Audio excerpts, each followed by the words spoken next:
आइए,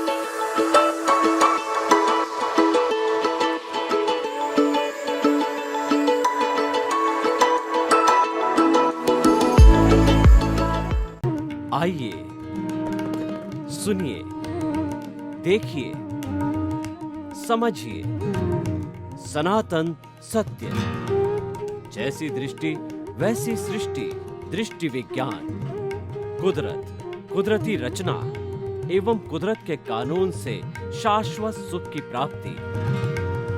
जोधपुर के परम पूज्य महात्मा उपासक प्रोफेसर डॉक्टर सोहन राज तातेड़ के निर्देशन में सनातन सत्य।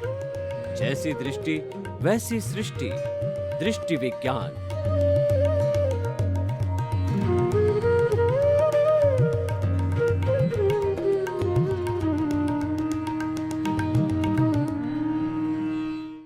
भाई और बहनों, मातृशक्ति को नमन। आज का हमारा बहुत सुंदर विषय है युवा शक्ति का नियोजन। युवा किसे कहते हैं?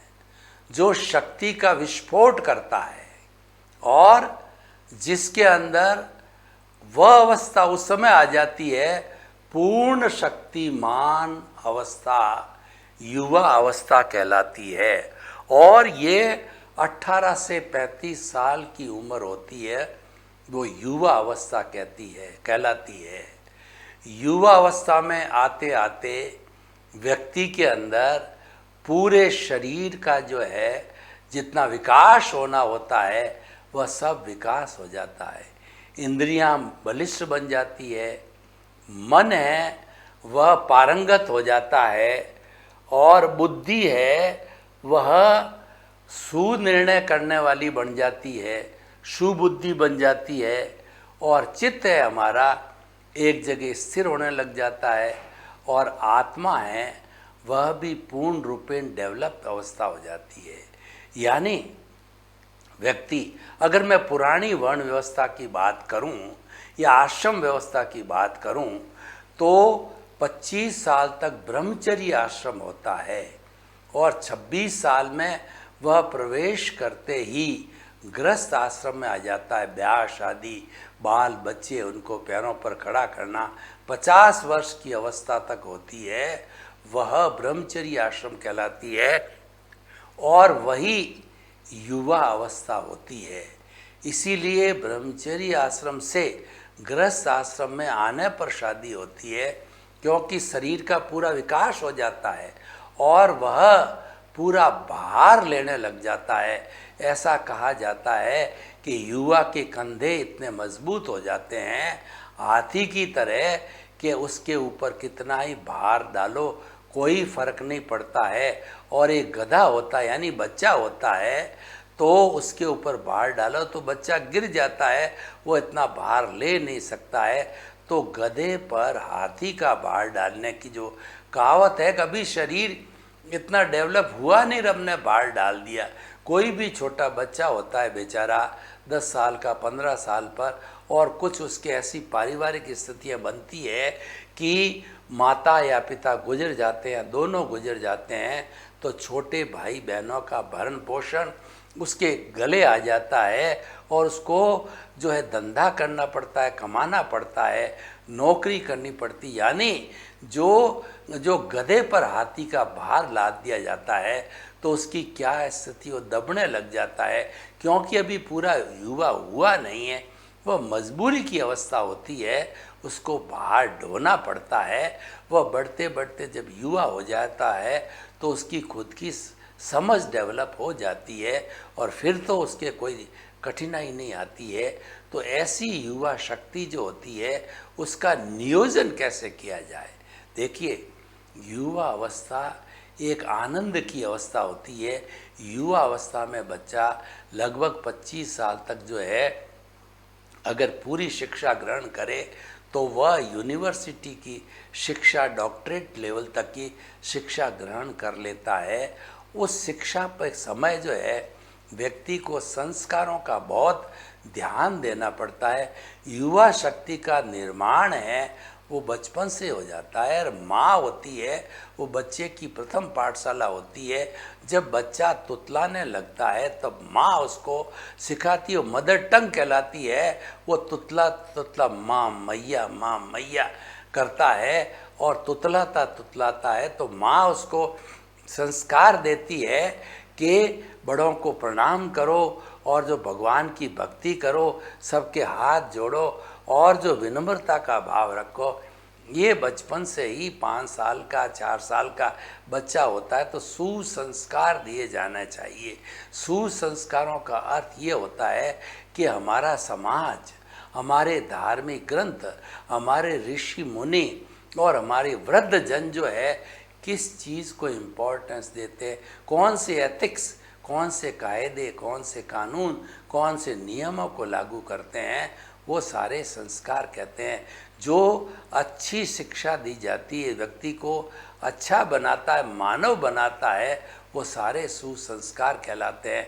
जैसे honesty is the best policy और सिंपल लिविंग, हाई थिंकिंग, और उसके बाद में बड़ों के प्रति विनय के भाव रखो, छोटों के प्रति वात्सल्य का भाव रखो, और जो है मेंटेन योर कमिटमेंट्स, जो कमिटमेंट करो मेंटेन करो, सबके साथ में समानता का व्यवहार को, सबको आत्मतुलावत समझो, परस्पर ग्रो जीवानाम और लिव एंड लेट लिव।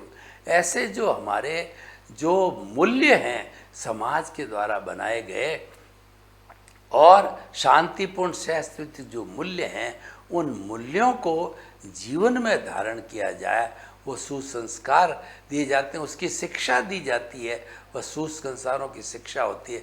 तब बच्चा जब 18 साल का आते आते हैं इन सुसंस्कारों को ग्रहण करता है और इधर शरीर में क्या होता है कि उसके जो भोजन करता है उससे ब्लड बनता है, ब्लड से मांस बनता है, मांस से मेद बनती है, मेद से जो अस्थि मज्जा बनती है, अस्थि मज्जा से वीर्य बनता है।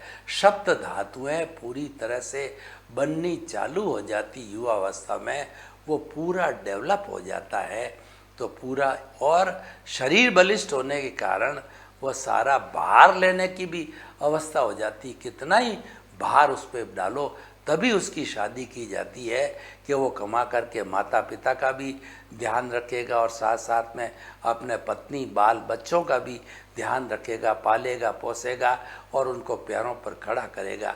उस युवा शक्ति का नियोजन कैसे करें, नियोजन का अर्थ हो तो संस्कार कैसे दिए जाए। बचपन में उनको माता पिता संस्कार देते हैं, जब स्कूल जाने लगता है तो टीचर के द्वारा संस्कार दिए जाने चाहिए। टीचर को उसको अच्छी अच्छी जो है बातें बतानी चाहिए। हमारी संस्कृति के अंदर जो है रानी अहिल्या है और जो कहना चाहिए झांसी की रानी हैं और राणा सांगा हुए हैं और महाराणा प्रताप हुए हैं, और इधर देखिए महात्मा गांधी हुए हैं, लाल बहादुर शास्त्री हुए हैं, और जो श्रीमती सरोजनी नायडू हुई है।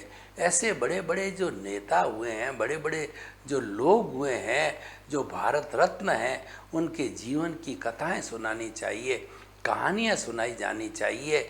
स्कूल के अंदर, कॉलेज के अंदर बच्चे को एटिकेट सिखाए जाना चाहिए, उसको विनम्रता सिखाई जानी चाहिए, और उसका IQ के साथ में EQ उसको डेवलप करना चाहिए। IQ तो पढ़ाई के द्वारा डेवलप करते करते, ज्ञान देते देते इंटेलेक्चुअल क्वेश्चन तैयार हो जाता है। EQ के लिए हमको उसको मेडिटेशन कराना पड़ेगा, उसको हमें जो हमारा बुद्धि के जगत से हमको उसके बाद प्रज्ञा के जगत में ले जाना पड़ेगा। यानी जो ज्ञान पढ़ रहा है वो ज्ञान के रूप में उसको दीक्षित करना पड़ेगा, उस ज्ञान की दीक्षा लेनी पड़ेगी कि ज्ञान क्या करता है कि हमारे व्यवहार जगत को और निश्चय जगत को दोनों को अच्छा बनाता है, वह सद्ज्ञान होता है। और उसको हम पुरुषार्थ चतुष्टय कहते हैं। जो हमारा युवा होता है उसको पुरुषार्थ चतुष्टय की लाइफ स्टाइल से अच्छी तरह से अभ्यस्त करना चाहिए। उसमें कौन कौन से हैं, एक काम है जो युवा हो जाता है तो काम की भावना उसमें ऑटोमेटिकली पैदा हो जाती है। सप्त जो है धातु बनने से तो घर वाले उसका विवाह करके और उसको जो है वो गृहस्थी बना देते हैं। ये तो हो गया काम। और अर्थ है उसको कमाना ही पड़ता है, सबका भरण पोषण, पत्नी का, बाल बच्चों का, माता पिता का, अतिथि देवो भव का, समाज का। उस पर ऋण होते हैं 4 तरह के। देव ऋण होता है, पितृ ऋण होता है, और दूसरा गुरु ऋण होता है, समाज ऋण होता है। वो उतारने के लिए उसको पैसा भी कमाना पड़ता है। तो ये हो गया काम, अर्थ। और फिर उसको भीतरी जगत में ले जाने का मतलब धर्म की शिक्षा दो। धर्म की शिक्षा का अर्थ होता है प्रज्ञा के संसार में ले जाओ। प्रज्ञा के संसार में शब्द नहीं है, वहाँ पे उसको सच्चा ज्ञान मिलेगा, वहाँ पे उसको वाइब्रेशन मिलेगी। उस वाइब्रेशन के जगत में चाहे ईशा मसीह जाओ, चाहे जो है वो हमारे वो जो भगवान जो है वो कोई भी तरह के जो हमारे ईश्वर जाओ, अल्लाह जाओ, और कोई भी जाओ उसके अंदर, गुरु नानक जाओ, राम जाओ, कृष्ण जाओ, महावीर जाओ, कोई भी जाओ उस जगत के अंदर, जो भी जाएगा युवा को भी ले जाना है तो उसको सम्यक दर्शन मिलेगा, उसको truth is God, God is truth मिलेगा, सबको एक साथ सत्य मिलेगा। क्योंकि वहाँ शब्द नहीं है, ये शब्द ही बुद्धि का जगत होता है, वही घुमाते हैं और वही विविधताएं पैदा करते हैं। भीतरे जगत में एकात्मकता है, एक सा ही ज्ञान मिलता हमको, जो कि सच्चा ज्ञान होता है। उस ज्ञान के जब हम दर्शन करा देते हैं तो EQ हो जाता है, यानी EQ देने से उसके जितने भी क्रोध, अहंकार, माया, लोभ, नकारात्मक सोचे भस्मीभूत हो जाते हैं। लेकिन IQ में भस्मीभूत नहीं होते हैं, इसलिए IQ वाला अहंकारी, क्रोधी और मायावी और लोभी बन जाता है। EQ वाला कभी नहीं बनता है, वह तो एक संत पुरुष टाइप होता है, उसके समन हो जाता है। हम ये नहीं कहते हैं कि वो ईश्वर बन गया, वो कभी गलती करेगा ही नहीं, वो करेगा, लेकिन उपशमित रहेंगे। वो ज़्यादा जो है जिस तरीके से बुद्धि जगत वाला करता है कि जज होता है वह घूस ले लेता है, और इंजीनियर होता है वो मसालों में मिलावट कर लेता है, डॉक्टर होता है वह जो है गरीबों को लूटने लग जाता है, अपराधी होता है वो कई तरह के मसालों की मिलावट कर लेता है, और किडनी या हार्ट वगैरह है इनका चीरा फाड़ा करके और इनका जो है जो कहना चाहिए बिजनेस करने लग जाता है और आतंकवादी बन जाता है। ये सब बुद्धि के जगत पे होते हैं, और प्रज्ञा के जगत पर सब समाप्त हो जाते हैं। क्यों? प्रज्ञा ज्ञान का जगत है, वो हमारा प्रभु है, उसकी भाव सत्ता प्रज्ञा है। प्रभु जो है वो तो मुक्ति में जाने वाला अनंत ज्ञान, अनंत दर्शन, अनंत शक्ति और अनंत सुख का धाम है, वो तो ज्ञाता दृष्टा। तो प्रज्ञा के जगत में ये सारी बुराई नहीं है, तो हम युवा को प्रज्ञा के जगत में ले जाके एक अच्छा इंसान बनाते हैं। अच्छा इंसान बना के जो व्यवहार जगत में आता है, यानी जब वो कमाने के जगत में आता है या नेता बनता है, मंत्री बनता है, तो पब्लिक से कैसा सलूक करेगा? वो पब्लिक को हमेशा अपने जैसा बनेगा, वो बताएगा, और वह यह मॉरल ड्यूटी समझेगा कि इन्होंने मुझको चुन करके MLA, MP, मंत्री, सरपंच और मुझे जो है जो भी बनाया है, जिस पद पर भेजा है, इनकी कृपा से गया हूँ। इनको सुनना, इनकी सुख सुविधा, इनकी समस्याओं को सुनना, समाधान करना, इनके बीच में रहना मेरा दायित्व है। और वास्तव के अंदर सच्चा राजनीतिज्ञ, सबसे बड़ा सच्चा नेता वही होता है जो हर समय 24 घंटे जो है वो पब्लिक के बीच में रहे, पब्लिक की बात को सुने, उस पर गौर करे और उसको ऊपर तक ले जावे, लोकसभा तक, राज्यसभा तक, प्रधानमंत्री तक, राष्ट्रपति तक ले जावे, और उस तबके की, उस स्थान की, उस शहर की जो बर्निंग इश्यूज है उनका सॉल्यूशन करे। तो वह वास्तव में एक अच्छा नेता, एक अच्छा राजा होता है। तो भाइयों और बहनों, युवा शक्ति का नियोजन सही दिशा में करें। अगर सही दिशा में नहीं किया जाए तो क्या होगा कि ऐसे व्यक्ति ड्रगिस्ट बन जाएंगे, और जो ड्रग का व्यापार होता है वो स्कूलों, कॉलेज में, यूनिवर्सिटियों में युवा समय में ज़्यादा चलता है। ये बाहर के कुछ लोभी लोग, बाहर के देश के लोग, बाहर की संस्थाएं पैसा लूटने के लिए महंगी महंगी ड्रग्स ला करके और धीरे धीरे ऐसे युवाओं को जो पढ़ते हैं उनको वो ड्रग पिलाते हैं, खिलाते हैं फ्री में। और जब उसके आदी हो जाते हैं, लत हो जाते हैं, तो इस ड्रग का, इस नशे का, चाहे कोई तरह का नशा हो, चाहे डोरडे का हो, चाहे अफीम का हो, चाहे ब्राउन शुगर का हो, मुझे तो पूरे नाम नहीं आते हैं आजकल, स्मैक है वगैरह, बहुत महंगी महंगी जो है ड्रग्स आने लगी है। मैंने तो जीवन में कभी उपयोग किया नहीं, न इसके बारे में ज़्यादा चिंतन किया है, न सोचा। हम तो इससे दूर रहने की सलाह देते हैं। तो जब ये दिया जाता है तो सही समय, वो 12 बजते ही भूख कैसे लगती है, उतना बजते ही जो है वह ड्रग है शरीर मांगने लग जाता है। इसलिए कहा गया है नशा नाश का द्वार है।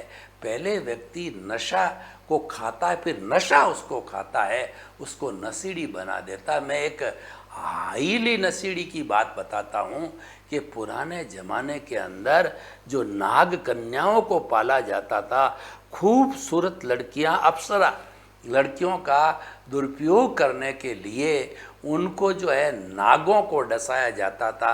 उनकी जीभ पर जहरीले नाग डसाते डसाते उनकी खुराक इतनी बन जाती थी कि रोज़ उसको नाग से डसना पड़ता था। ऐसी नाग कन्याएं जब किसी भी राजकुमार या किसी को मारना हो या किसी को बस में करना हो, तो ऐसे लोगों के साथ में उस नाग कन्या को, उस अप्सरा को प्रेमी के रूप में भेज दिया जाता है।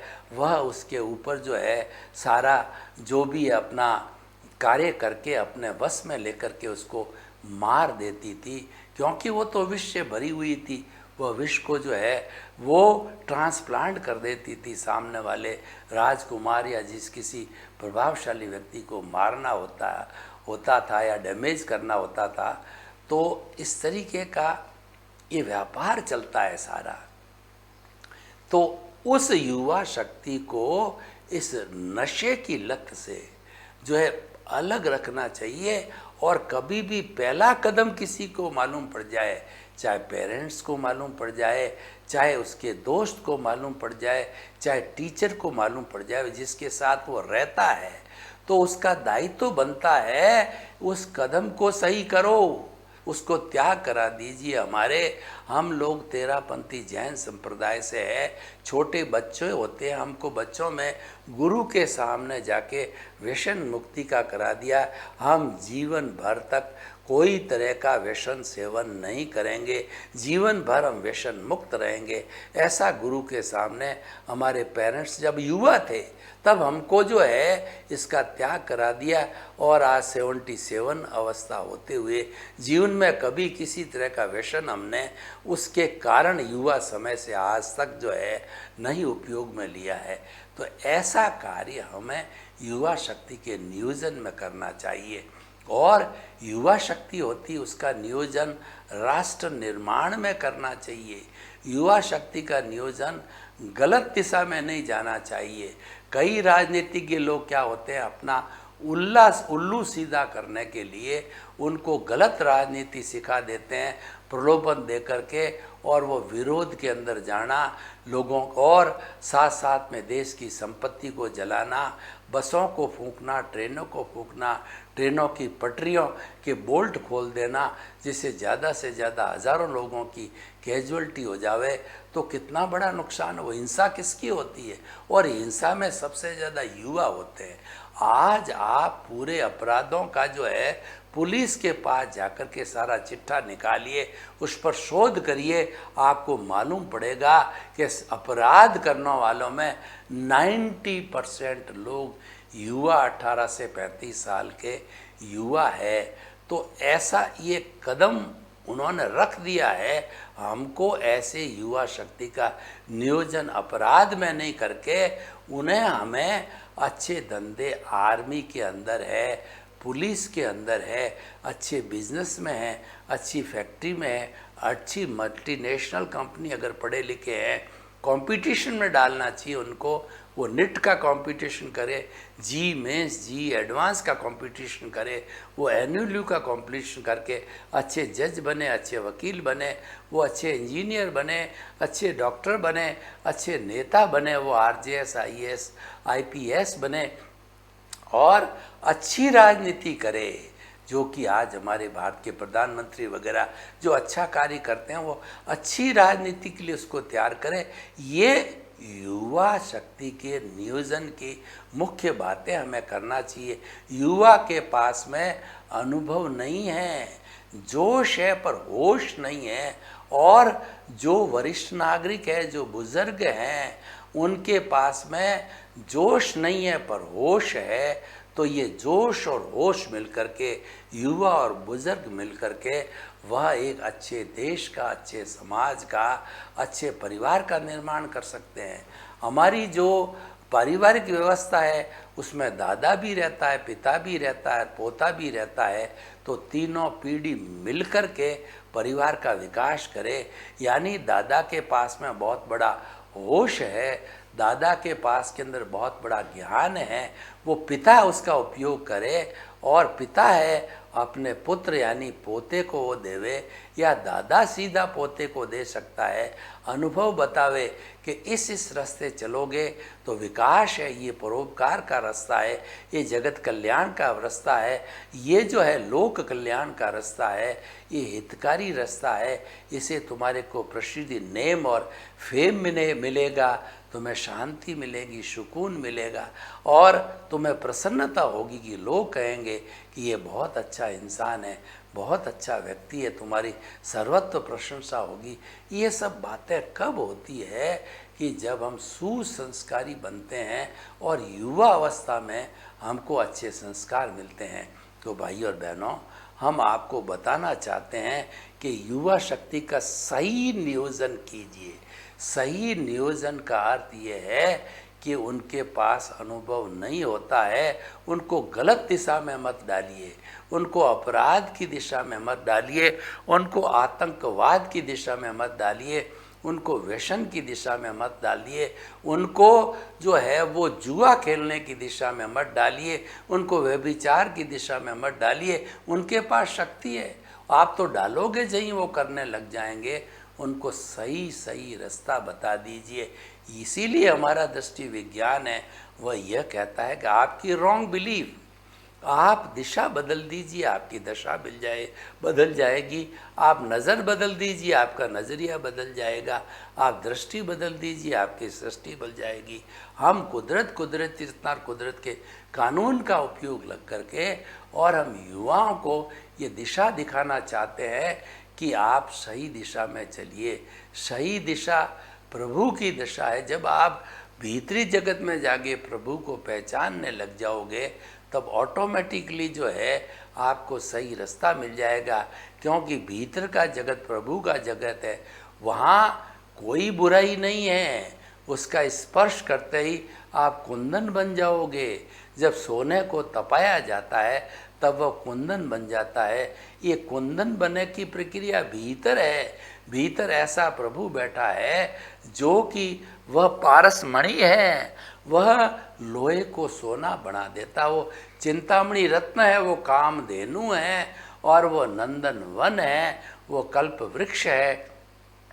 जैसा प्रभु से मांगोगे सब देगा, बस श्रद्धा और सबूरी चाहिए।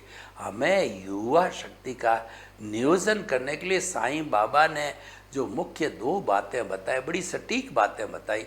श्रद्धा का अर्थ होता है कि जहां आप जिस जॉब में कार्य करते हो उसके प्रति डेडिकेटेड हो जाओ। जिसके साथ काम करते हो, जिसको गुरु बनाया है, उसके प्रति समर्पित हो जाओ। डेडिकेशन और डिवोशन जो है आपके जो है कार्य और गुरु के प्रति करो, और धीरज रखो। आप ऐसा मत सोचो, शॉर्ट टर्म प्लानिंग मत समझो कि आज ही मैंने जो है कुछ पैसा लगाया और आज ही करोड़पति बन गया।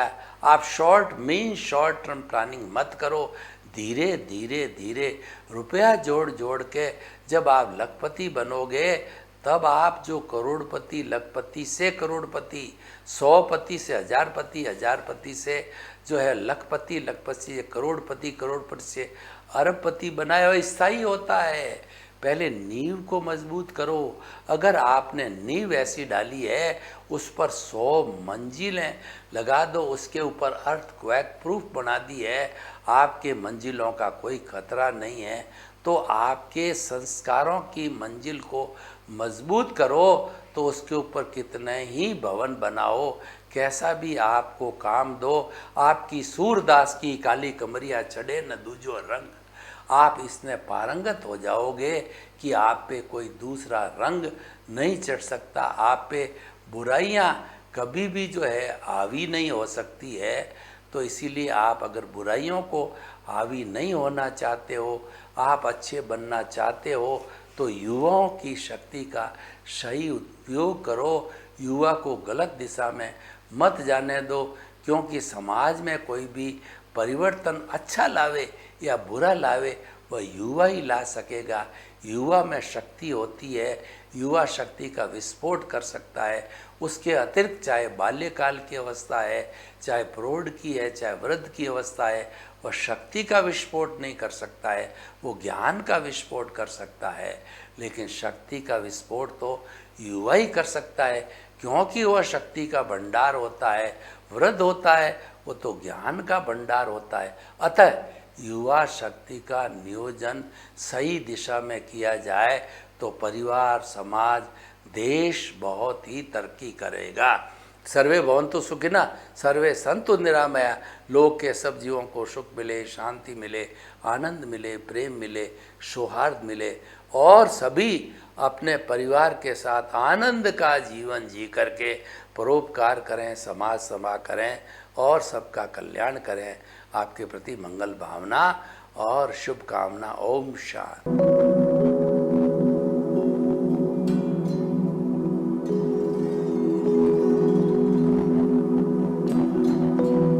एक ऐसा अंतर्राष्ट्रीय ख्याति प्राप्त मानव जो गुरु प्रेरणा से पिछले 20 वर्षों से वानप्रस्थ जीवन जीते हुए 24 घंटे मानवता की सेवा में संलग्न है। एक ऐसा मानव जो अभी राष्ट्रीय, अंतर्राष्ट्रीय टीवी चैनलों पर 7,500 एपिसोड के माध्यम से सनातन सत्य, आत्मविज्ञान एवं पुनरुत्थान, व्यवहार एवं निश्चय जगत के जीवनोपयोगी विषयों पर हृदय स्पर्शी प्रवचन कर चुका है। उस मानव का नाम है महात्मा उपासक प्रोफेसर डॉक्टर सोहन राज तातेड़। प्रोफेसर तातेड़ द्वारा योग, दर्शन, शिक्षा विषयों पर रचित पीएचडी स्तर के 250 शोध ग्रंथ भारत के 100 प्रतिष्ठित विश्वविद्यालयों में शोधार्थी पढ़ रहे हैं तथा वे सभी शोध ग्रंथ वहां की सेंट्रल लाइब्रेरियों में उपलब्ध हैं। महात्मा सोहन राज ने अभी तक हजारों स्कूलों, कॉलेजों, विश्वविद्यालयों एवं संस्थाओं में सेमिनार, वर्कशॉप, कैंप लगाकर लाखों विद्यार्थियों को योग, दर्शन, शिक्षा का प्रशिक्षण देकर उन्हें सुसंस्कारित किया। डॉक्टर तातेड़ ने भारतीय संस्कृति उत्थान के 4000 से अधिक समसामयिक विषयों पर आर्टिकल लिखकर ऑनलाइन जर्नल, पत्रिकाओं, वेबसाइट्स पर प्रकाशित किया, जिसका उपयोग लाखों पाठक कर रहे हैं। उपासक तातेड़ के 5000 से अधिक आज का सुविचार, आज का शुभ संदेश, आज का मंगल भावना योग आदि चिंतन websites, Twitter, blogger, Facebook, YouTube माध्यमों से लाखों लोग अपना जीवन निर्माण कर रहे हैं। मानवता के मसीहा ऐसे महामानव महात्मा सोहन राज तातेड़ के प्रोफाइल को अभी तक विश्व के 20 लाख दर्शक यूट्यूब पर, 12 लाख गूगल पर एवं लाखों दर्शक फेसबुक, ब्लॉगर, ट्विटर और इंस्टाग्राम पर देख चुके हैं।